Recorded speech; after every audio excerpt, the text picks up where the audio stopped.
Good evening, friends, and welcome back to the Quarantine Drinking Team series here, Bourbon Blog Live. Real treat for you tonight.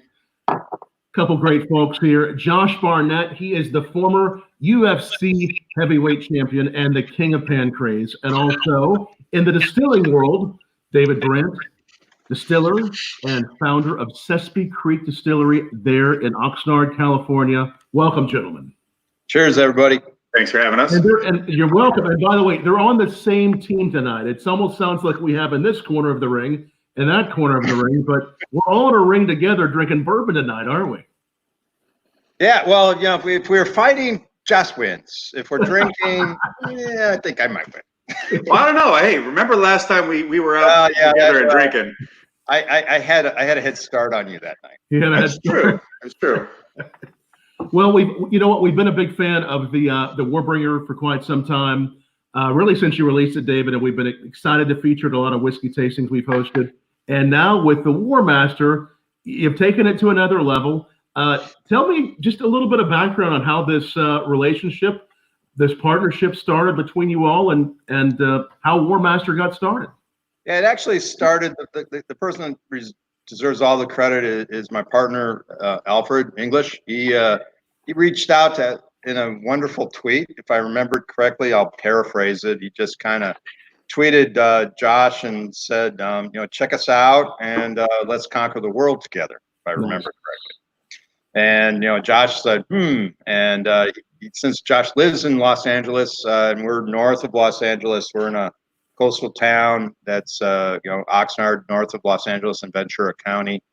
And basically he came on up and tried our stuff, and, one thing led to another, and here we are. And it's been an amazing relationship. I really enjoyed it. And, I just, up front, I was very hesitant given other individuals from MMA that are involved in whiskey, and because we're really serious about the whiskey we make here. It's not for general, it's not a $20 bottle of whiskey. Right. And so, we're really interested in making great craft spirits here. And turns out Josh is really interested in that as well. And so it was just a perfect pairing. And I got to tell you, the barrels he picks are amazing. It's just, he's got a palate. I make stuff, I create stuff. My goal is to build a profile, and I don't get into the nitty gritty of it. I don't try to pretend I'm a connoisseur and dissect things out. I just build overall flavor profiles and then just let everybody tell me whether I did good or not. And it turns out, we've been doing pretty good with this approach. And then Josh just seems to have a knack for picking amazing barrels. So, that's kind of how it started. And now we're on our second release. And what's really interesting when you talk about single barrel cask strength releases, it's really important to understand that, unlike our standard Warbringer product, and I guess I should do this, shouldn't I? That's our Warmaster. Hey, and it's not backwards this time.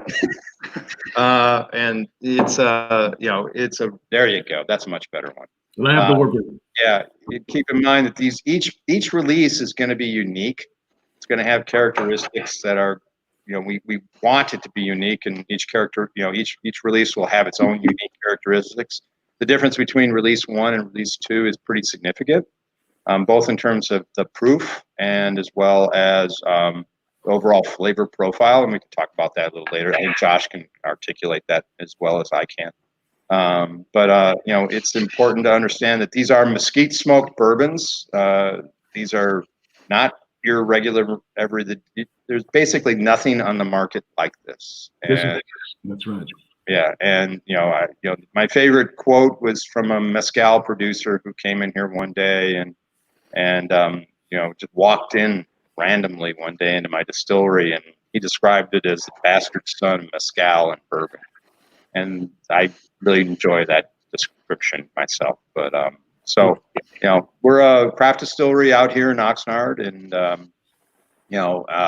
happy to try to show you. My computer's not the best, but happy to try to show you a little bit of what we do. We're a little different than most craft distilleries, which typically have smaller stills. We tend to work with just pot stills, and we only work with, we build our own stills here. And other than the pot itself, which we have made for us, everything else about it, we build in-house. And everything else we do is, you know, we focus on the details rather than on trying to create just another bourbon or just another scotch. You know, you're probably never going to find anything normal that comes out of Sespe Creek. We really do try to, you know, push the boundaries of what is unique and creative in the world of spirits. It's incredible stuff. It is so unique. Josh, when you first tried the whiskeys from Sespe Creek, what were your thoughts, and you know what did you think when you first were trying this stuff? Well, you know, when you get a random DM from somebody telling you to conquer the world, and you know, they say they got some good juice on their hands, you should take it with a grain of salt. And I brought with me a little cadre of minions in case a fight breaks out. Right. And then we are drinking whiskey, so who knows? And the first thing that happened is we get in there, and David's got his forklift, and he's got this barrel of rum sitting on it, and he just goes, "Hey, I just pulled this out. You want some?" Oh, wait, so where's the rum? That's great. Yeah. And so he just uncorks this barrel of rum, starts drawing out of it, pours it right into the glass, and we just start drinking. I'm going, wow, okay, cask strength rum right off the bat. I like this guy's attitude. We sat down, we drank not only what they were making in terms of whiskey with the Warbringer, which was, you know, right off the bat, it just kicked me right on my ass because I'd never had anything like it. I like Islay whiskeys quite a bit.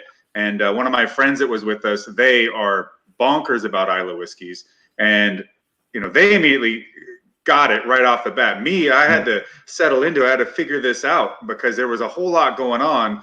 There was a big taste up front, but there was a whole lot more to it. And there was a sweetness and I was loving what I was having. I was loving the fact that I felt I had to explore this more. And that to me is one of the great things about a lot of the more complex and interesting whiskeys is that it's not just slugging stuff back. It's an experience that you get to have with it.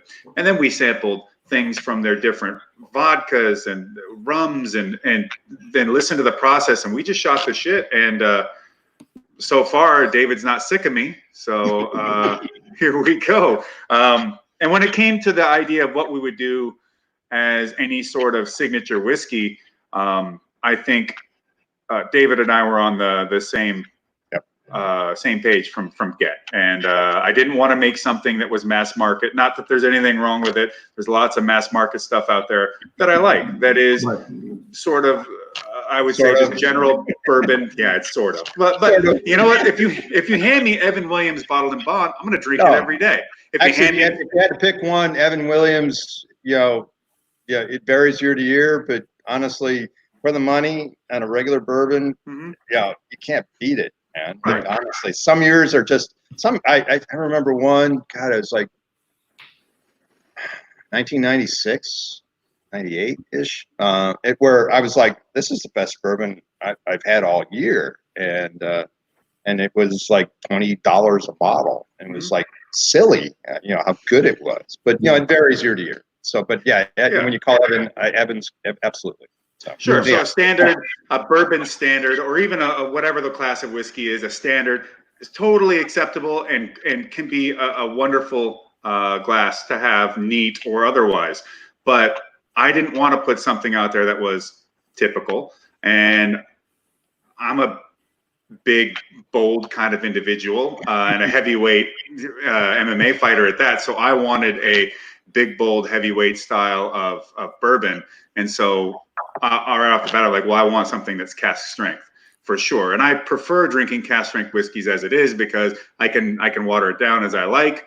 But I also love the more intense punch that you get from the cask strength stuff. And I also realize that that's going to be a more difficult barrier of entry for people because you have to Well, I think to some degree, if you really want to get into it, that you got to learn how to taste whiskey first, or at least not to, so that it doesn't overwhelm your palate to such that you can't pick out all these interesting and wonderful things that someone like David has spent all this time harnessing.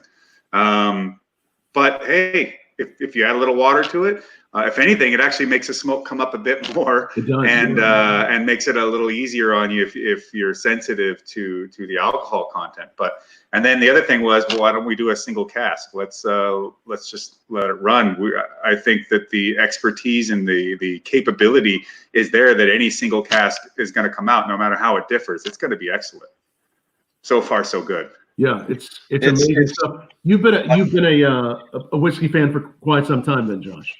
Yeah, I mean, I guess you could call it a connoisseur. You could call it a lush. I mean, either way, however you want to define it. We don't want to call it a connoisseur. We want to call it a lush. It's better. It's a great vice. I've enjoyed it for all the years I've been into it. My dad was a whiskey drinker, but nothing of any particular note. So that was my introduction to just whiskey as a spirit in general. And my mom is quite a fan of it as well. Wow. But living in Japan is what really turned me on to the finer things of whiskey. And, I always tell people that back in the early 2000s, I would just buy bottles of Yama 12 or 18, just drink them all up and throw the bottles away. Like, who cares? Like, this stuff ain't that expensive. Right. I mean, yeah, Hibiki 30 was always pricey, but it was a $650 bottle when I bought it, not a $3,000 bottle that they are now. So it's all going up so much. Yeah. So that was quite the shock to me, where the stuff that I used to just buy when I was over there and just drink it all up like nobody's business is now such an expensive habit to have. But it broadened my interest into other aspects of whiskey and the more intricate elements of it, and how each style changes and how whiskeys can have such characters on their own. Yeah. So true. Do you remember the first, either the first whiskey you ever had, or the whiskey that really changed the way you look at whiskey? I think when you were going in your whiskey journey. Well, the first whiskey I think I've ever had when I was young, and it was either Evan Williams Black Label, or it was probably like Canadian Mist, something like that. Something made for mixing into glasses of Coke or something. The whiskeys that really opened me up to it would have to be the offerings from Suntory. It started off with Hibiki, went on to Yamazaki and Hakushu, and everything just really fell in line from there. Cool. How about Dave? What was the first whiskey you ever had? Early times. Early times.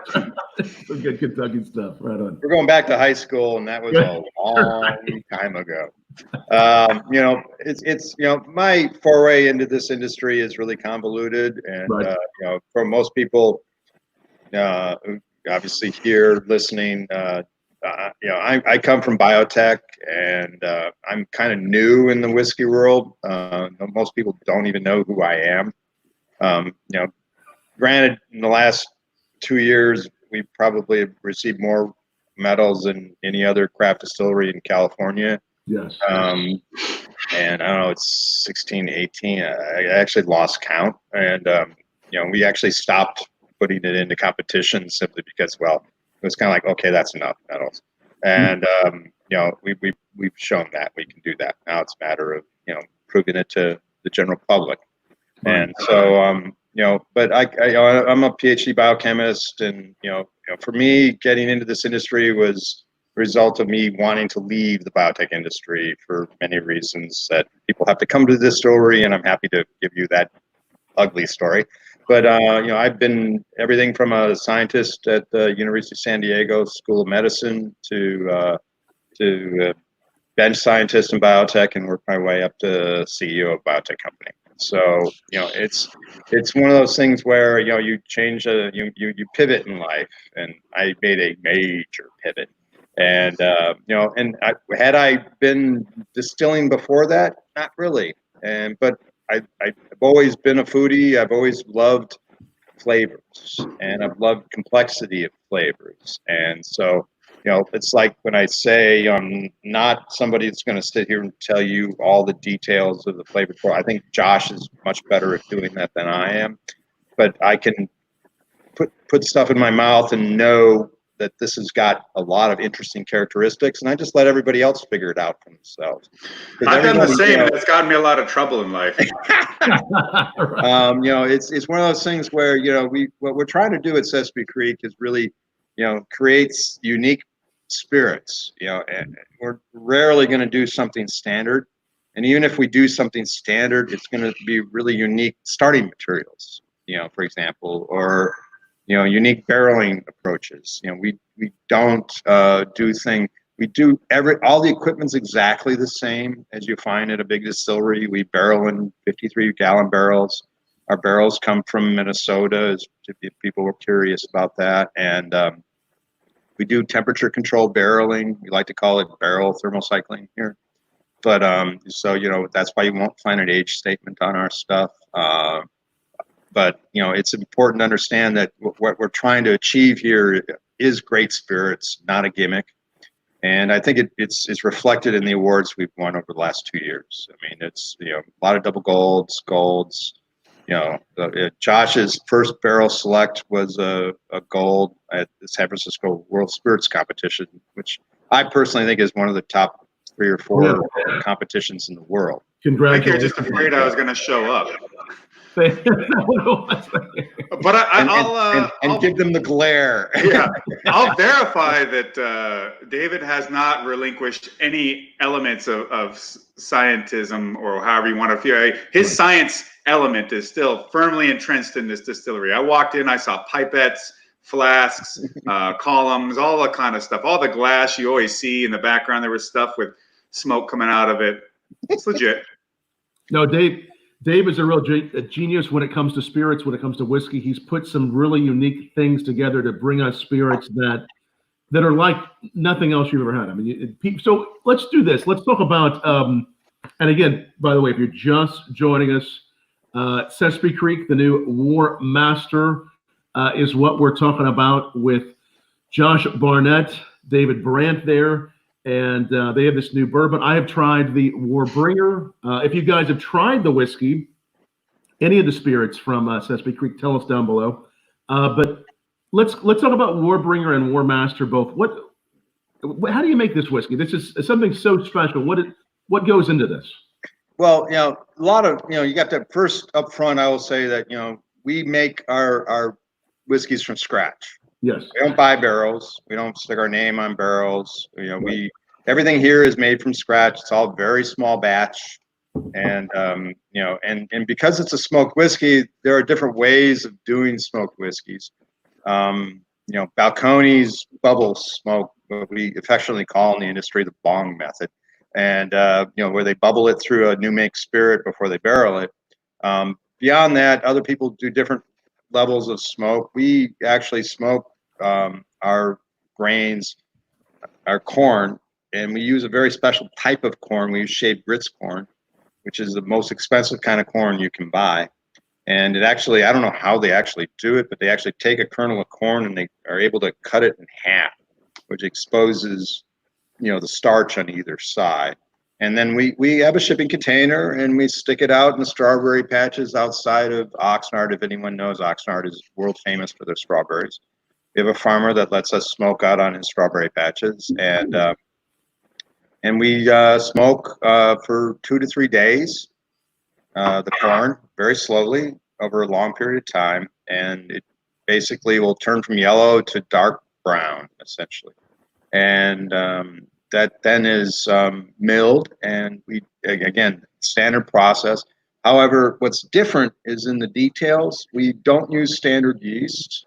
We don't ferment under normal fermentation conditions. We ferment very slowly, what is called cold fermentation. And we use beer yeasts. Typically, British beer yeasts are used with our whiskeys. And you know, and you know, on the way end of the scale, the rum that we're working on is actually we use a European wine yeast for the rum. And so, you know, we don't. What's really important is to understand how much flavor is generated by the yeast itself, and it's you know, So how you ferment the yeast, the conditions you ferment it under, all dictate the kind of flavor profile you're going to get. And then you have to distill it. And we don't use a normal typical whiskey still. We use a still we built ourselves, which more reflects a cognac still than a typical whiskey still. Right. And we may, I don't know if we can walk around, try that or not, but it's maybe I can try this. I don't know. We'll give it a shot. Here. Yeah, we'll give it a shot. We'd love to see the inside there of the distillery. The corn, after it goes through the process too, when you see it physically in the containers, you run your hands through it. I mean, the smoke coming off of it is palpable for sure. It's all over your hand. You can smell how smoky that corn is. Yeah, it's the smoke is serious. It's very serious. Well, our whiskeys aren't shy. That's really important to people to understand. I love the way get the right angle here. There you go. This is really a good example of it right here. You can tell there.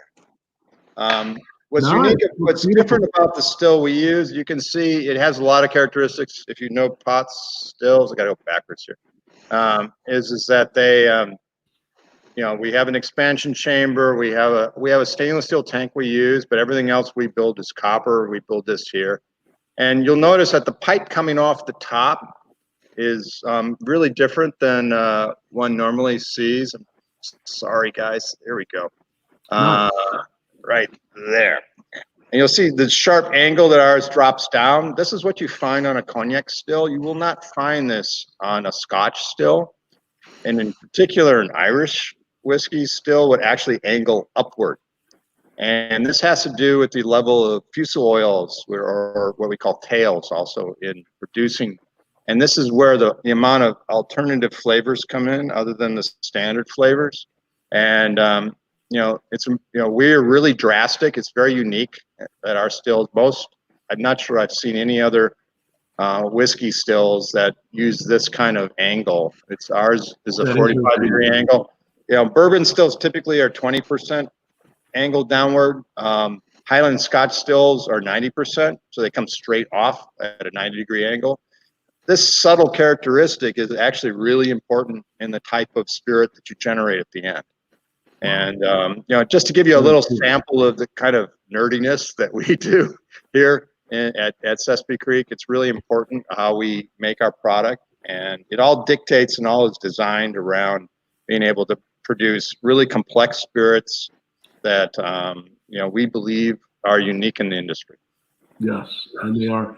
And I'll walk back this way while you guys talk. Yeah, no, that's it's all about the angle of the dangle.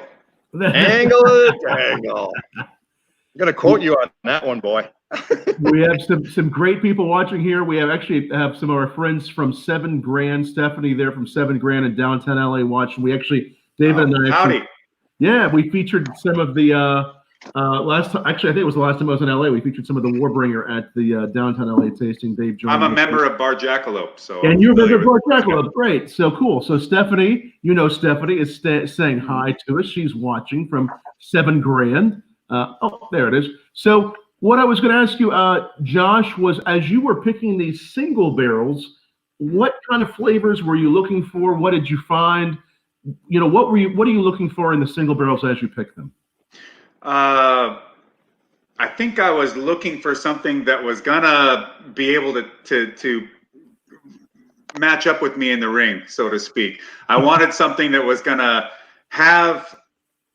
I knew what Warbringer was like, so I wanted to see how things would be different with these new batches. Also with knowing that not only was it going to be cask strength, but that David was going to be working magic on it. So what differences that was going to bring out, I was so excited when I got the first chance to go up there and sample some. I was giddy with anticipation for sure. And I know I look like the kind of person that gets giddy all the time. So I wanted to see how the smoke and the other flavors are going to interact with each other at the cask strength level. And interestingly enough, the smoke was dialed down actually from Warbringer, but this bigger, more savory note came with it. This silkiness that I hadn't expected, especially the first batch one. You know, I give it to people, and if they're a whiskey drinker, they go, "This is 109," and I go, "Yeah, this is 109 proof, but it doesn't drink like it at all." So to use that often overused term, it's got a smoothness to it that you just wouldn't expect.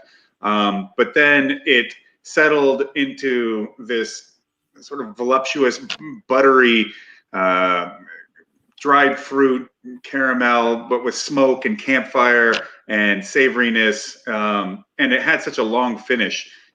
I like the fact that when you get that certain dram, it just keeps giving, you know. It's not one and done, here and gone. It's something that takes you on this adventure where as you keep drinking, you keep saturating your palate with more of it. It gives you a more mouthfeel. It keeps bringing more things to the experience. And the other interesting thing I've really learned to love about it is I'll tell people if you feel that the initial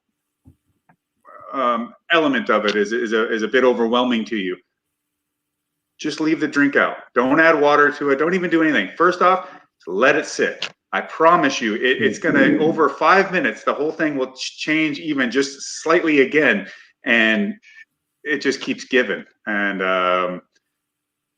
honestly, I just had so much faith in what David was doing that I just was like, all right, well, we got the basic parameters set up. I know he's going to make something solid. And then when the barrels came out, it was tough to pick what was going to be our first release. And I wasn't thinking about what was going to be the most popular or what would be, I just wanted to pick the thing that I wanted to drink the most of at that time. And yeah, I'll just say, you know, his first pick got a gold medal at international competition. Wow. So I think he's pretty good at picking them. Yes. You know, and it's really interesting, and it's important for people to understand, especially if they're novices, that, you know, Warbringer, you know, it's a completely different kind of equation than what you're normally going to get with any type of whiskey, you know, whether it's a bourbon, Scotch, rye. Yeah, this is really something designed to be massive. And it's you know, when you first taste it, you kind of go, whoa. But then, you know, what happens is your taste buds over a period of time, as you sip it, begin to numb out, and all the other flavor profiles will start to pop. And the level of complexity of this product, you know, it's supersede anything I ever expected.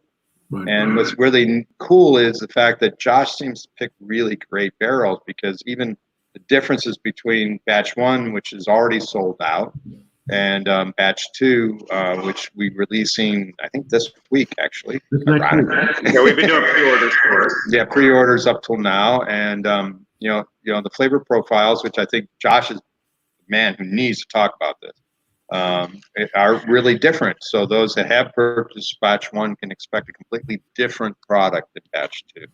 Yeah, we did a process with picking even barrel 1, and I had a friend with me from Bourbon Review, Will Gray, and so he said, "Hey, okay, we did all this. We all sampled all these barrels. Do it blind."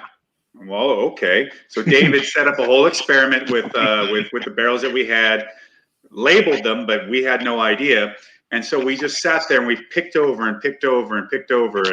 And surprisingly, with as much booze that I'd had that day, I was still able to really keep it focused on task. And I came back to the same barrel. So at that point, it's like, well, of course, yeah, let's my first pick when I out of knowing which barrel, and then my first pick when I had no idea what it was, were the same.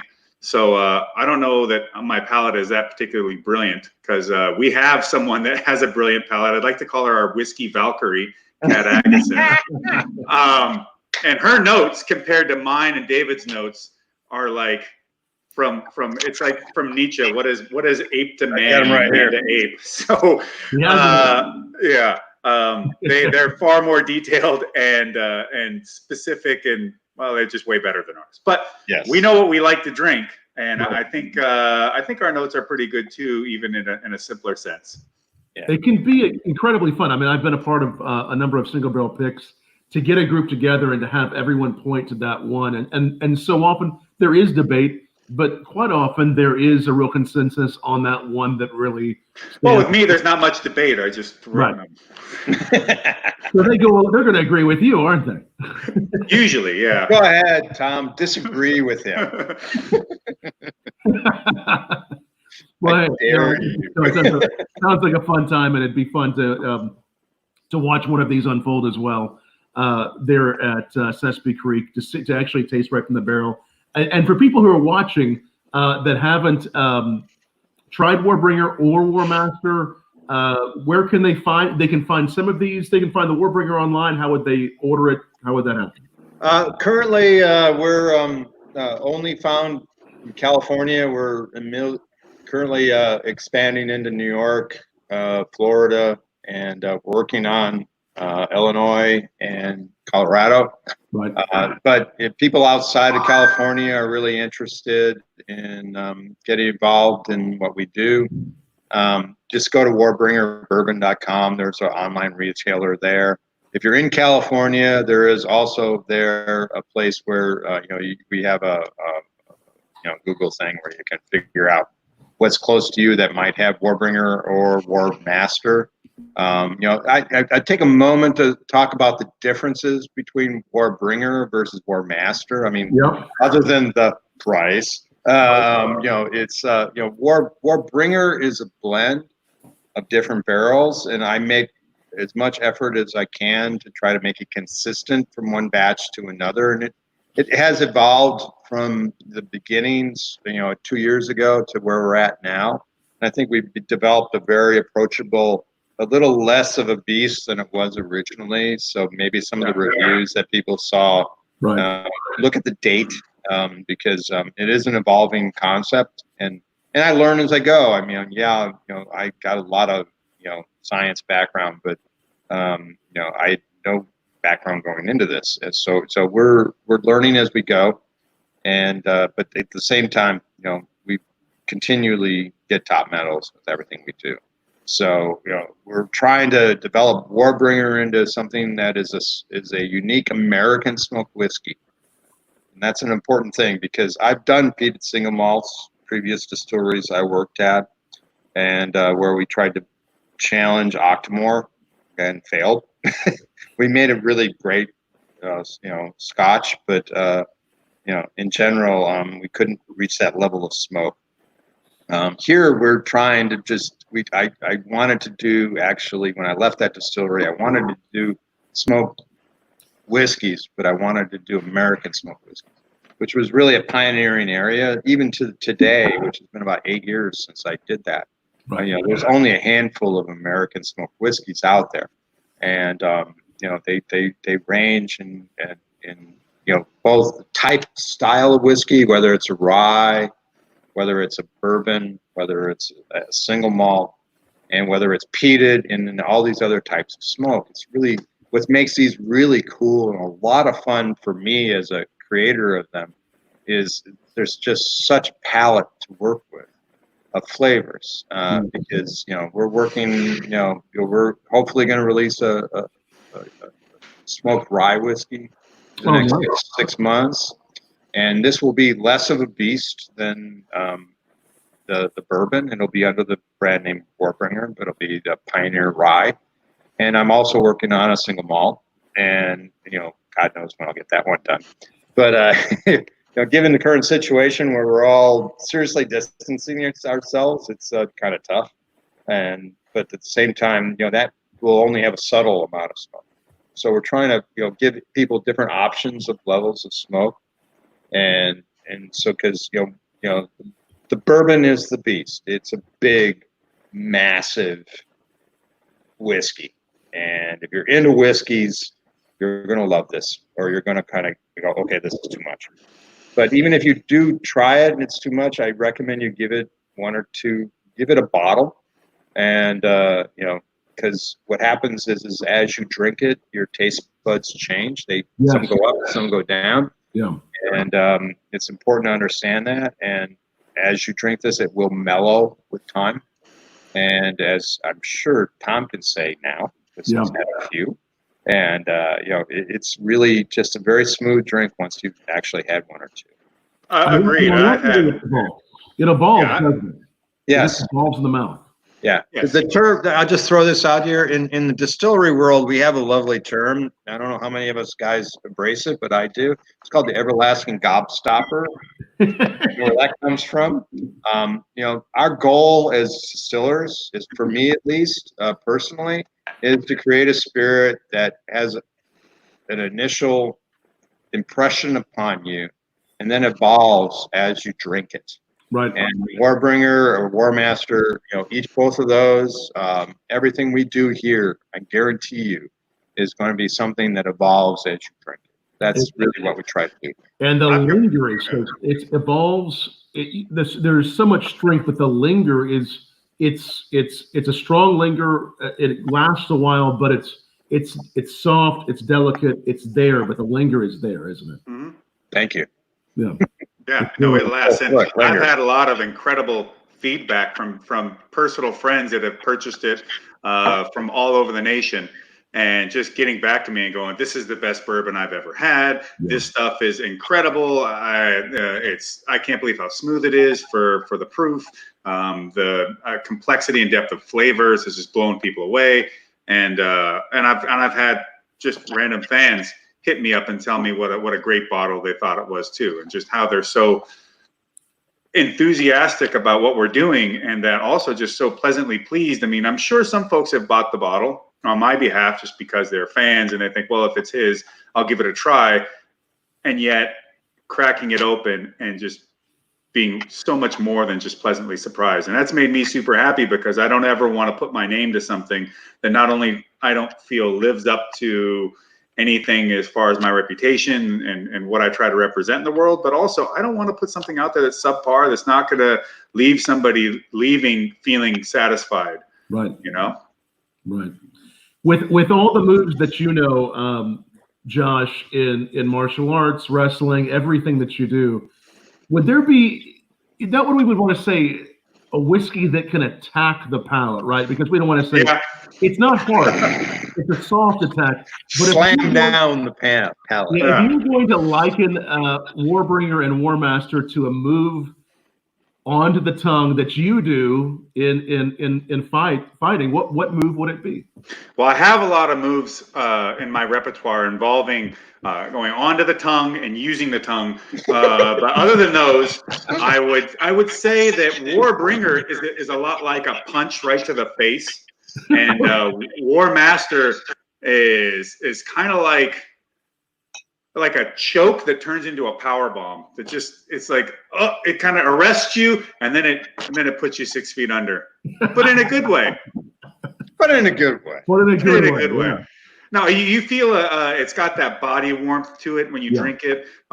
It's got such full flavor, but the texture of even the whiskey itself is somewhat away. It's silky smooth and very, very coating. It's not cloying in a bad way or anything like that, but it coats your palate, and like, I think that's part of that linger there. It does.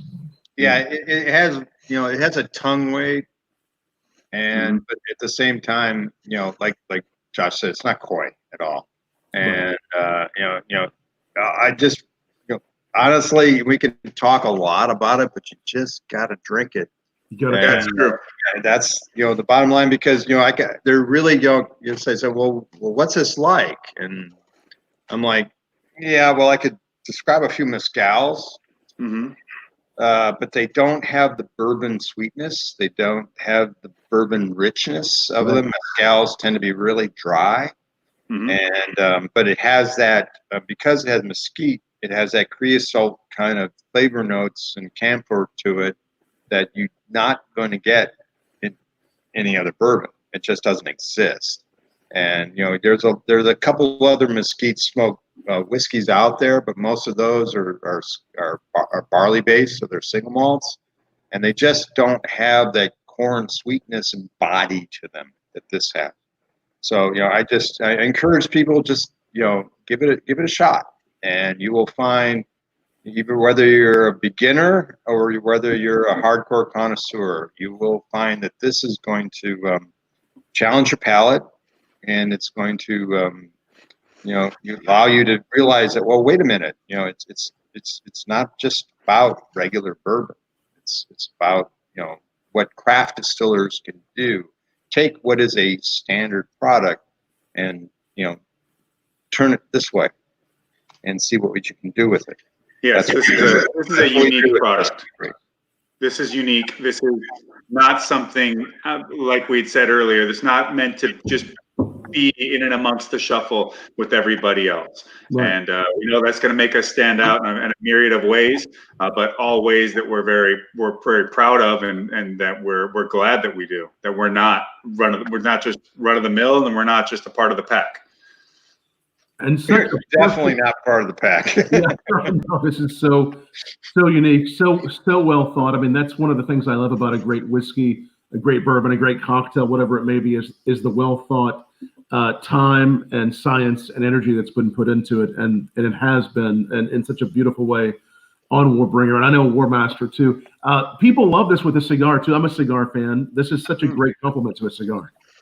Oh yeah, actually, I can comment on that. I mean, actually, 2 different private cigar clubs in Los Angeles were involved in the prototype development of Warbringer, and if you're a cigar smoker, this is a done deal.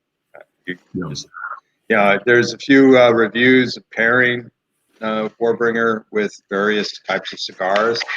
You definitely want to use a really robust. It's a beast. Warbringer's a beast, and you want to pair it with beast. You don't want to go light on your particular selection of cigar. So recommend that. I would say that this second edition, batch 2 of the Warmaster, even one of the notes I picked up on the palate was a cigar taste, like a robust cigar element. Maybe like a Maduro or something like that that came with it, along with some earthy and somewhat vegetal, but still this follow through, this really dark chocolate that is mixed in with this smoke, this pepper, white pepper, leather, and there's that bourbon cherry note is there as well. Incredible. Yeah, I would expand on that in saying that those that were able to.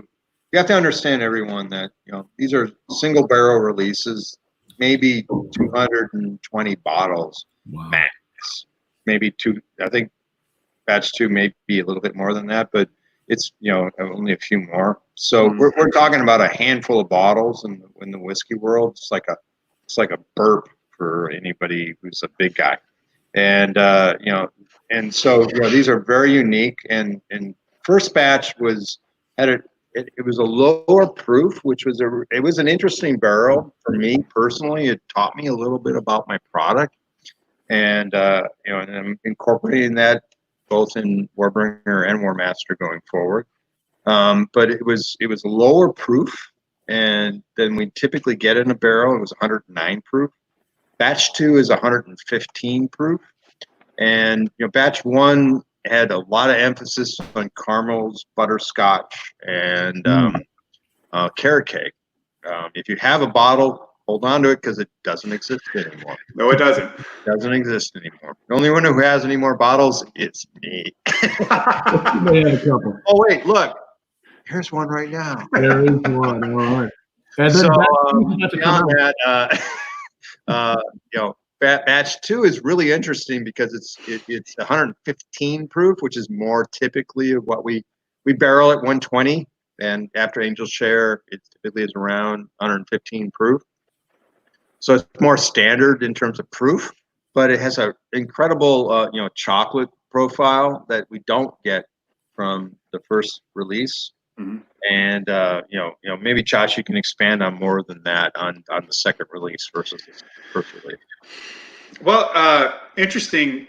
They both have a similar wood smoke element, although I picked up personally some cedar aspects in the nose itself. Whereas the first batch, like David is saying, there's so much more vanilla, caramel, toffees, and carrot cake was a really, I think, a really apt way of describing, especially palate-wise, because carrot cake has a spice to it. It's got, the frosting usually brings some sort of vanilla element to it. Carrot itself has some sweetness, but it's a bit of a savory cake as well, even though there's no chocolate. But the butter that goes into making carrot cake, and usually the butter that goes into the frosting, or if you're using, I don't know if they use sour cream in the frosting for carrot cake. There's no sour notes in Warmaster 1, but there was this buttery element that really lingered on and took me for a ride, and seemed to, like butter used in savory cooking, bring all these flavors together and then let them just slowly dissipate on that long journey.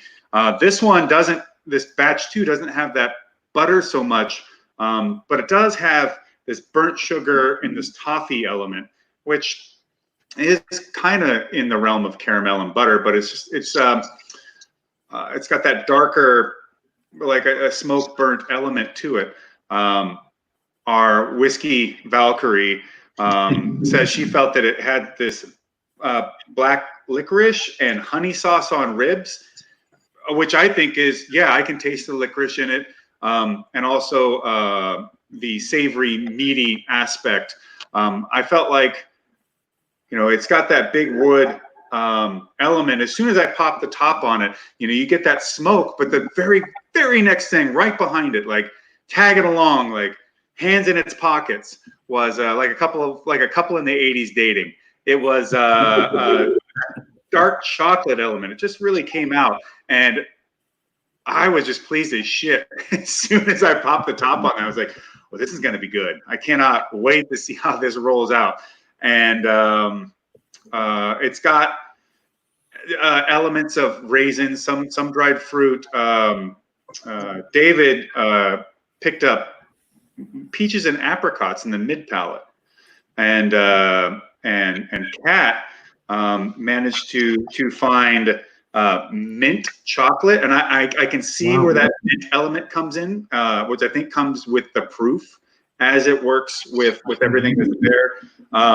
Marzipan was in the aroma, but molasses and burnt sugar, which all three of us found elements of what you would call that burnt sugar, that darker molasses element. So it's not overly sweet at all, even with the with our finishing process, which does bring some sweetness to it. But it's basil. That was an interesting one that she found too, which I didn't find right off the bat, or maybe I couldn't quite find it. I considered it vegetal, slightly earthy, but yeah, that idea of basil, and you can taste some of the grassy note elements in the rye.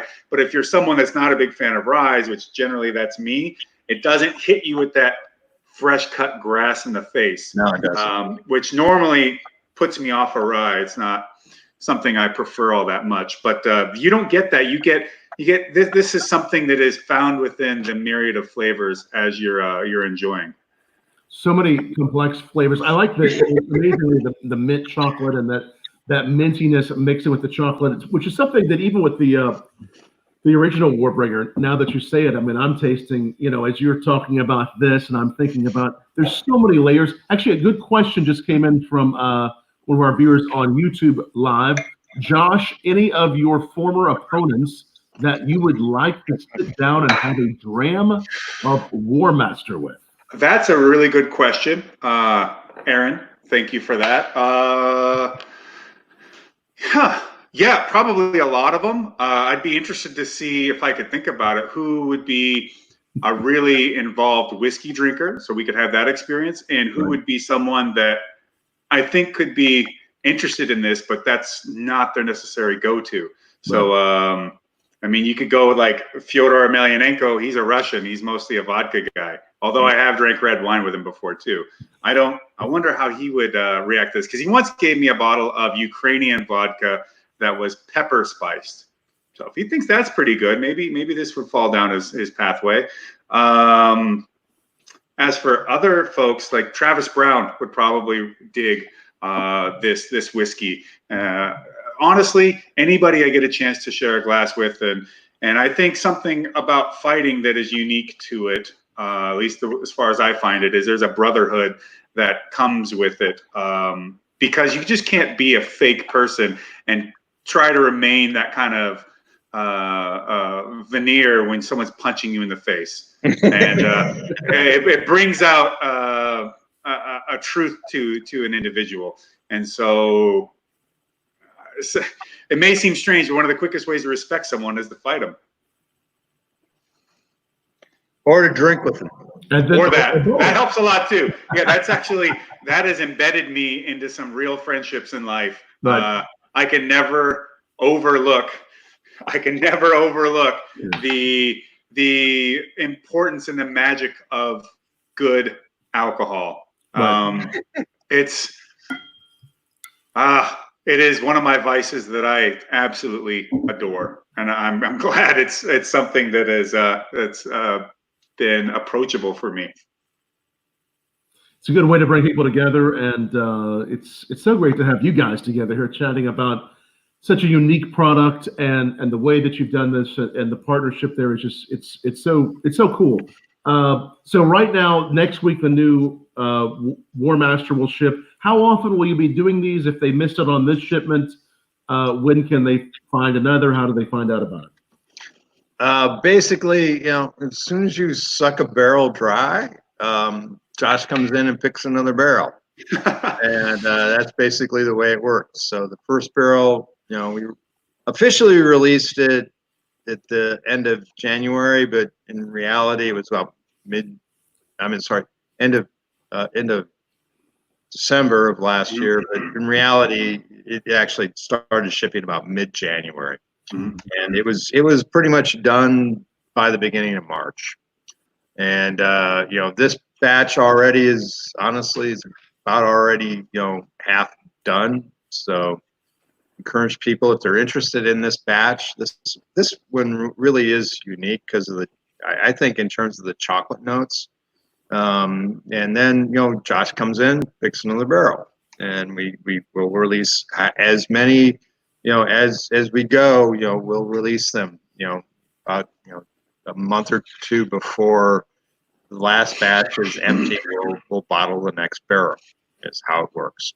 So yeah, we really got something good going on here with Warmaster Edition, single barrel cask strength bourbon, and David's genius is not limited in this, and with the rums, the rye, and all these other different projects.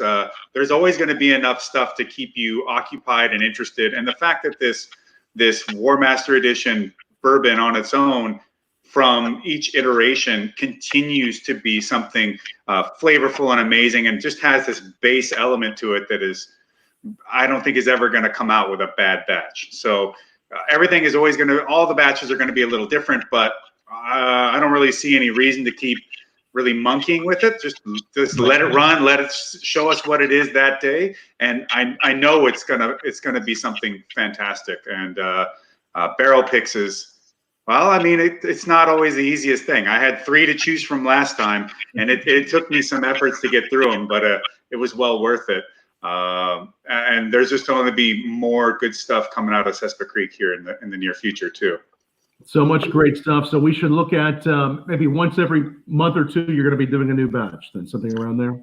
It all depends on how fast they sell. That's what it's going to come down to. The barrels are ready. It's just a matter of once because these are all single barrel. Each release is only going to be about 220, 230 bottles max. So yeah, they go fast, and majority of them are sold online. So it's important for everybody to understand that the vast majority is sold online. There are some in California right now, and we'll see how things play out in New York and Florida, Chicago, and Colorado, and Denver. And but in reality, it's only 220 bottles per batch. Yeah, we're really punching way above. We're punching way above. I'm actually really flattered that somebody of Josh's stature is willing to do something so small. Yeah, because it's kind of a unique thing in this industry, because usually when you get somebody of Josh's stature, it's got to be massive general public kind of thing, and that's not what this is. This is absolutely a there we go. This is really important. People understand that this is truly something where Josh has come in, tasted it, he says, "This is what I want to do." And and it's also really important. People, it will give people a greater understanding of the variation from barrel to barrel. And doing single barrels is a completely different equation than doing a general whiskey product. It's really completely different sort of thing. And so I hope people can appreciate what they're getting when they get it. Yeah, I'm a heterodox guy, and I've always has been. So for me to go into something that is not the usual way of doing it, and plus, to me, it really matters on who you partner with, who you work with. And so, getting to know David from the get, my impression was that this guy's legit. Not only do I feel like I could just learn a lot from him in a myriad of ways, in just general, but that in regards to whiskey, he has an ethos that I can relate to. Like this speaks to me, and this is the kind of person that I want to do business with. And as it turned out, he didn't think I was an idiot, so that's cool. I was a bit worried at first. Well, I mean, there is good reason for that. I mean, this is what I do for a living, get hit in the head. So who knows what sort of lasting effects. But we're here to make good stuff. We're not, and I would suggest that, and I know it might sound like some sort of a chill, but I don't really mean it that way. But that with the way that whiskey markets have been as of the last probably at least 5 years, if this is stuff that you are really into, buy a bottle to drink and a bottle to keep, because it is legitimate that there isn't going to be that much around.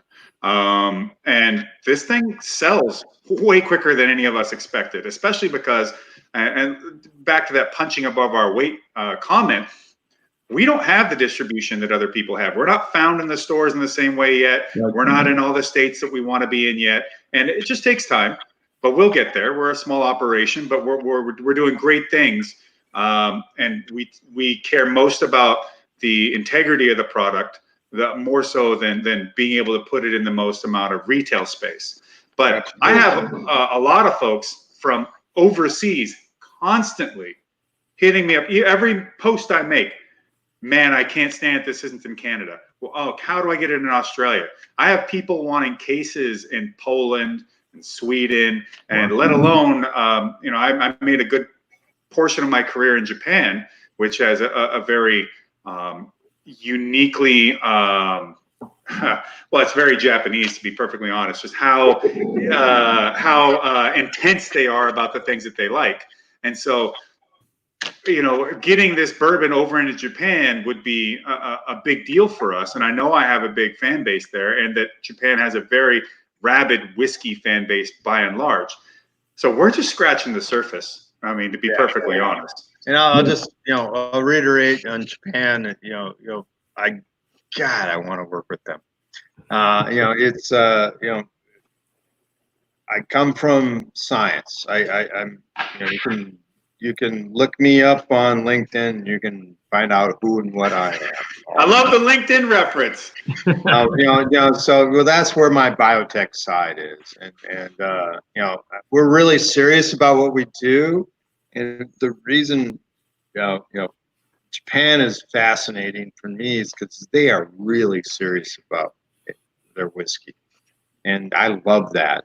And it would be really interesting to see how something as big and as large as Warbringer and Warmaster is in Japan, what kind of responses we can get from people there.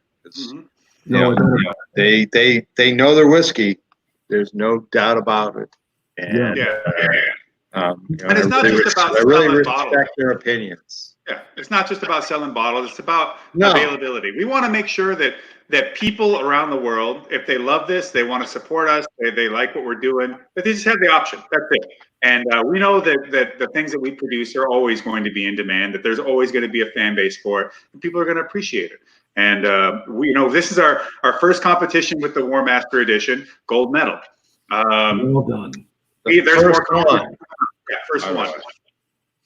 Absolutely. And for people watching, I just want to make sure they saw this link if you want to learn more about it and where to order it. Warbringerbourbon.com. There is a /Warmaster. It is incredible stuff. And Josh, just for you, I mean, this is your first venture in the spirits world of actually having your own spirit. That's correct? Yes, it's been something that I've wanted to get involved in for quite some time, but it's just not quite so simple of you just go and make me a whiskey. I mean, that's right. It doesn't quite work like that. What's been your favorite part about it so far? I mean, what do you feel like you've learned from? I mean, you've always enjoyed whiskey, but what do you feel like you've learned from the world of whiskey that surprised you, or just your favorite part?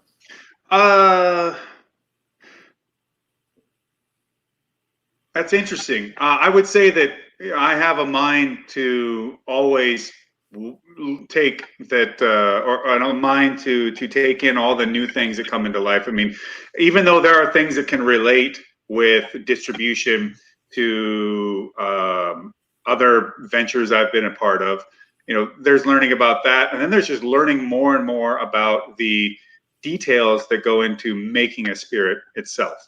And learning about how many variables that can come into it, not just from the ingredients level, but then learning about all the different types of yeast, the angle of the dangle, as we talked about earlier, all these different things, all these variables that even slightly adjusted can make a big difference. It's really been a fantastic journey, but for me, it's just a start. So I've still got a long way to go in this. And I've spoken to David too about having free time and going up there and helping in the process, like whatever it is, even if it's just hauling sacks around and running the mill anytime you want, all that kind of stuff. But it's I feel that I think it's a good idea for anything that anybody gets involved into, whether or not you can ever get to the competence of a distiller. That's not really the point. It's about being involved in the process and understanding what it takes to get there. It's seeing somebody do something on television or on social media or any way avenue which you might come across it, which is just what you see as what they present to you, and then getting involved and do it on your own self and seeing what it takes to even get to the first level of what that end product does, and then what the kind of respect that you then gain in that knowledge. Knowledge is useful even if you can never you never intend to get to the highest level of it. It's incredible. And David, this has been one of the best conversations we've had on our quarantine drinking team series here on Bourbon Blog Live. What a low bar. No, it's one of the best conversations. Seriously, it's a great conversation about bourbon, about you, Josh, getting into the whiskey world, about one of my favorite distillers, David, just doing amazing stuff there, and how you all have come together. One of the questions I've been asking everybody has been, as you look forward at whiskey and at craft distillers, or just how we drink coming out of the quarantine, how do you think this will affect distillers? How will it affect drinking culture, the quarantine in general? What do you have any thoughts on that? Well, I'll weigh in on that.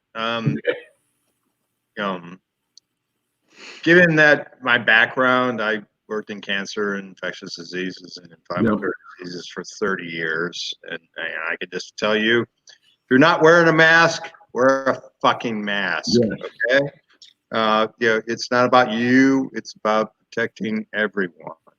Right. Beyond that, I will say in the spirits world, this is a freaking left to the jaw, and we're all scrambling and trying to figure out what's going to happen. In the short term, we're talking about bars and restaurants getting back to where they were maybe in a year and a half. Honestly, once a vaccine is available, and I'm being very responsible in what I say to you, because I do know a lot more than the general public does. It's actually been, for me, an effort to scratch my biotech brain from the beginning back in November. I actually have been following the science since November of last year. And, all I can say is listen to the scientists. Don't listen to anyone else, please. It's your life. It's not just your life. It's your mother's life. It's your grandmother's life. It's your grandfather's life. Don't take this politically. Please take this from a perspective of your family. Right. I can't say any more than that. It's important that you understand that. Right.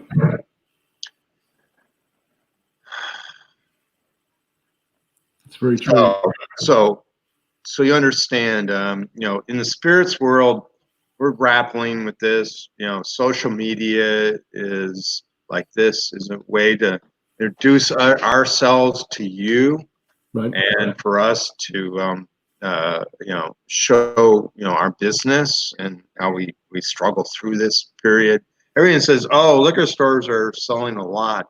I will tell you, as a producer, liquor stores are burning their current stock. They're not buying. And so for us, it's really hard right now. There'll be a point in which they have to buy. Right.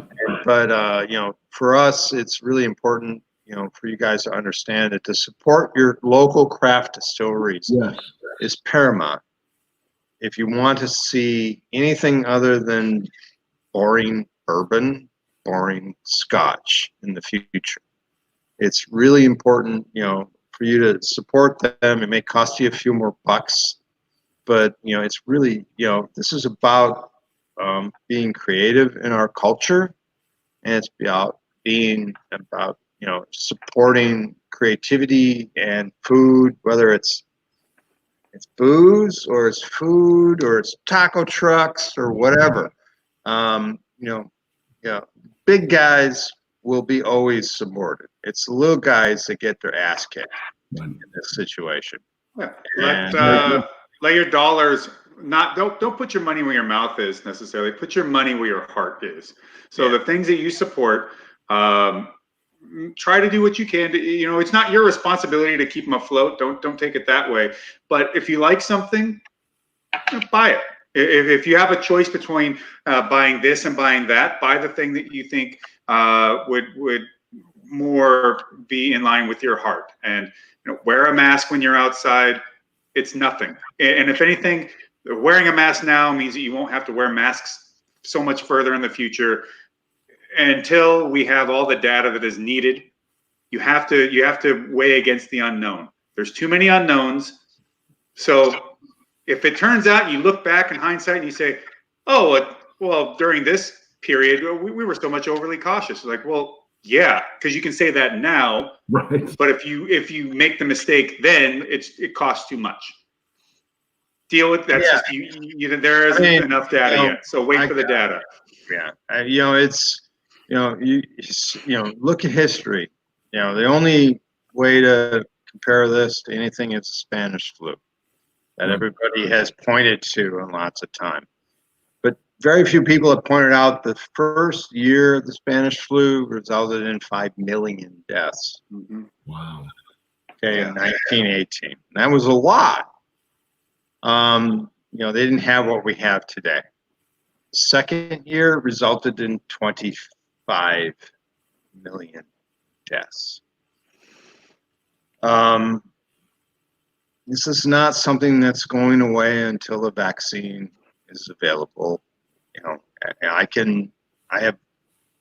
Look me up on LinkedIn. Okay, guys. And all I can tell you, you can argue with me, and I've had lots of people argue with me on social media.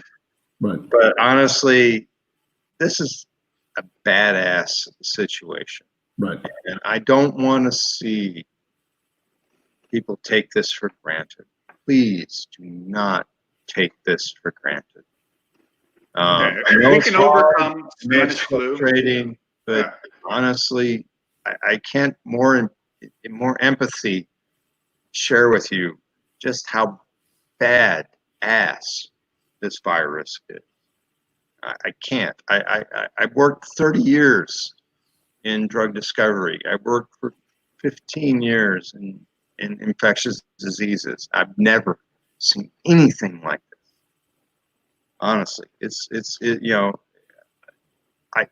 there's so much propaganda. There's so much left, right, whatever.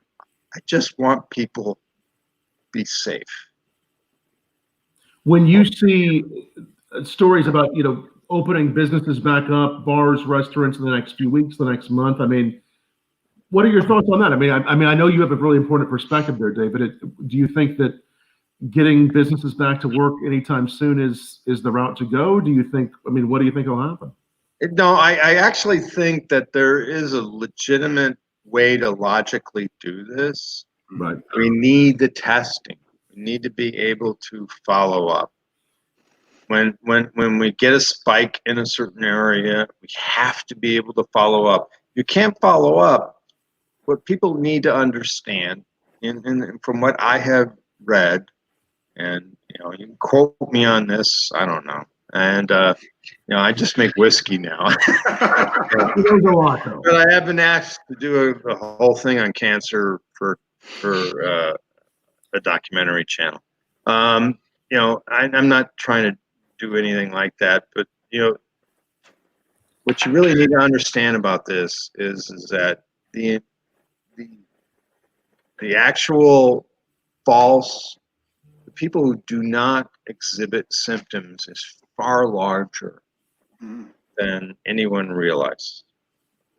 I think that if everyone were to look up and online and find out about the best study I know of is the absolute most controlled study there is, which is the aircraft carrier. Mm-hmm. And 60% of the people who tested positive for the virus were asymptomatic. Now, granted, they were Navy people. They were between the ages of 19 and 22 and in very good shape, very healthy, not, fat old guy like me. But that is really something people really need to take very seriously and realize that the number of people who are actually infected versus the number of people that actually show symptoms is dramatically different. And this is why every time I finish a statement in social media, I say, wear a mask. It's not about you. It's about whether you are asymptomatic and you are spreading the virus. Yeah, I hope that this becomes responsibility to do that. I hope this becomes more commonplace because, like I said, I used to live in Japan, and if anybody was sick, they would just wear a mask to help or diminish the ability to spread whatever they may have. And it's not, and I've talked to David about, even, of course, Facebook, about me posting data about why masks work, especially in the regards to preventing asymptomatic spread and just simply diminishing the reduction of droplets, period, in the environment. And for a really simple thing. And then everyone would lock on to N95 masks. That's what they hear in the news. And I go, by the way, did you know there's also N99 or N100? And then there's P, and then there's this. And they're like, oh, what the hell is that? I go, well, this one is resistant to oil. This one isn't. And this one's that. And it's like, okay, there's more than even one option that will potentially prevent a virus from getting to you through a mask anyways. But then again, it's just like, I'm not saying that, and then it would be the argument that is, oh, well, you still got to wash your hands. Like, one doesn't replace the other. Right. And I'm not, or unless you're wearing goggles and this and that, you're still going to get sick. I'm like, I'm not talking about whether you're going to get sick. All I'm saying is, if if I cough just with nothing, that's got this, this effect, and this amount of droplets could potentially be spread. Now, if I cough into my hands, if I cough into my this, Right. now let's say I put a mask over it and I cover it, the reduction, it's just, you don't have to be David to know that that's going to be a reduction in droplet spread. And then David talking about the aircraft carrier study was really interesting to me.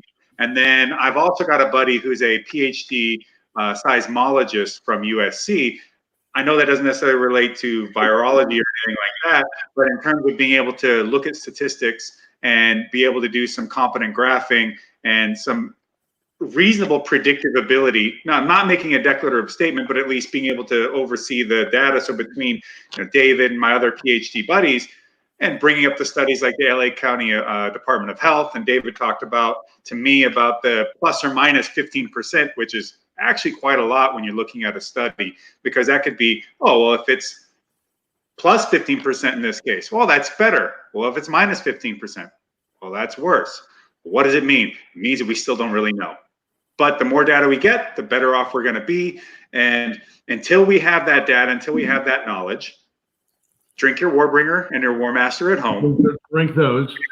Be responsible, because the more responsible we are, especially us in these big cities, the quicker we can get past this thing. And if people want to make arguments about herd immunity, still requires this, still requires this, still requires time. The idea of something that is a ninja like this, that can spread so easily, no matter what the final death rate ever appears to be, it's the fact that it can transmit so quickly is a huge issue. And so just slow your roll for a bit. And I think that David is correct that we can come up with a rational, logical way of starting to reopen things, right, and then track it appropriately, and then scale back if there's a problem, if there's a reinfection rate that comes around that it becomes a problem for reopening, and then continue to adjust.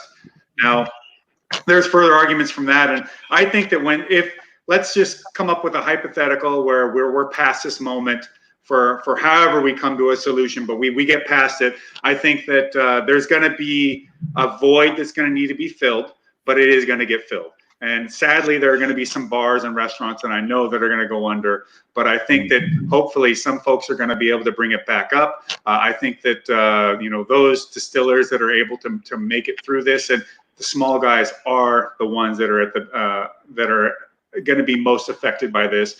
The small business is always going to be the one that's going to be most affected by any such sweeping issues. But we have some power in us. And all of us have the ability to support the things that we like. And I think that when things finally open up again, in this hypothetical, I think people are going to be just beside themselves to have this human interaction again. And part of human interaction is having a great drink with a great friend and reacquainting. And I think that this is going to be a major key to us, maybe hopefully getting back together, perhaps ending the Facebook arguments. Although I love some of the ones that happens on David's pages. Oh, I love seeing him and a few folks go at it is the best. So it, Yeah, well, for if you don't know my lineage, I am a Brandt, and I am Bavarian.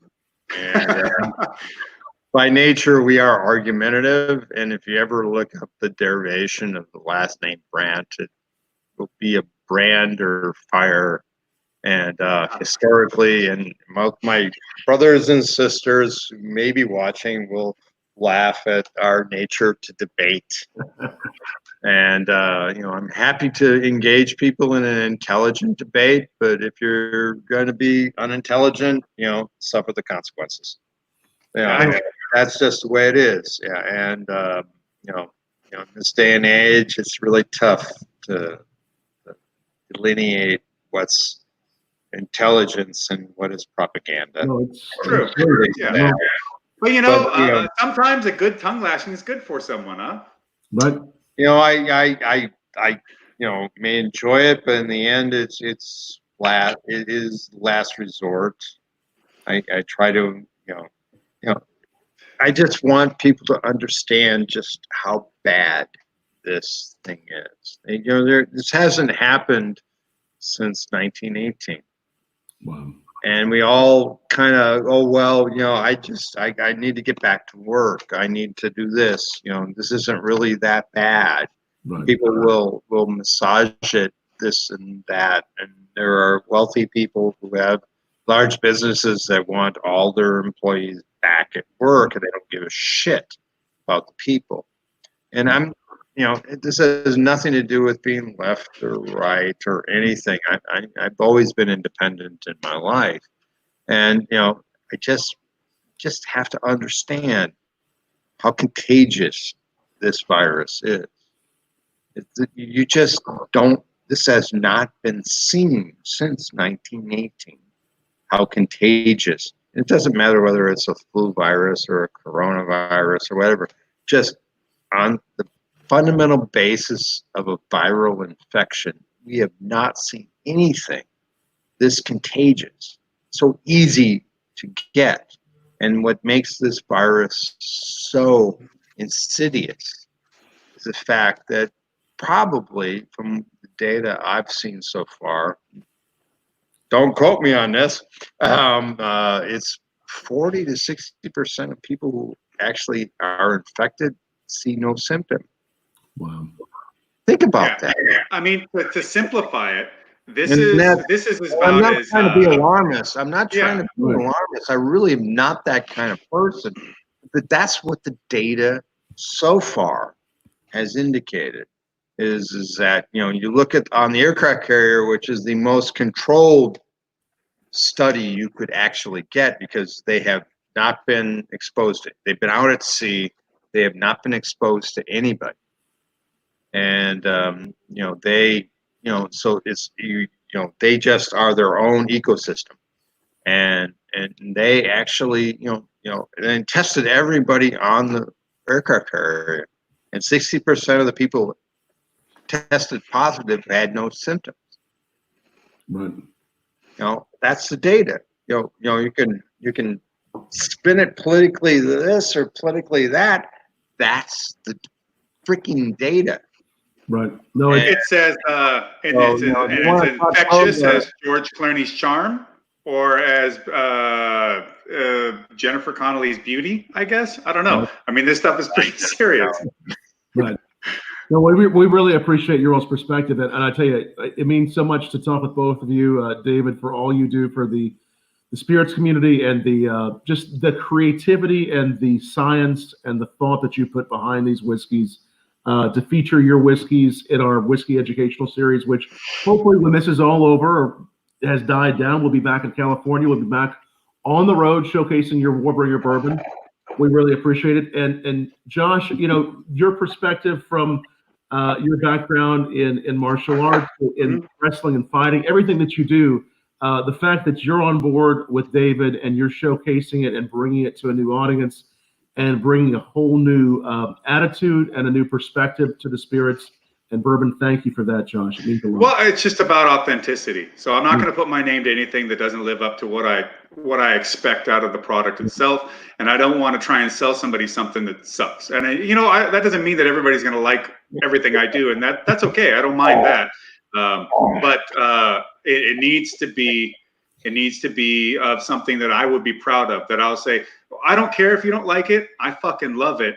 And I put my name on it and I stand by it. And that's just as simple as that. And I know that there's a lot of celebrity whiskeys out there, and I'm not saying they're bad, and I'm not saying that they're wrong for taking the approach that they do.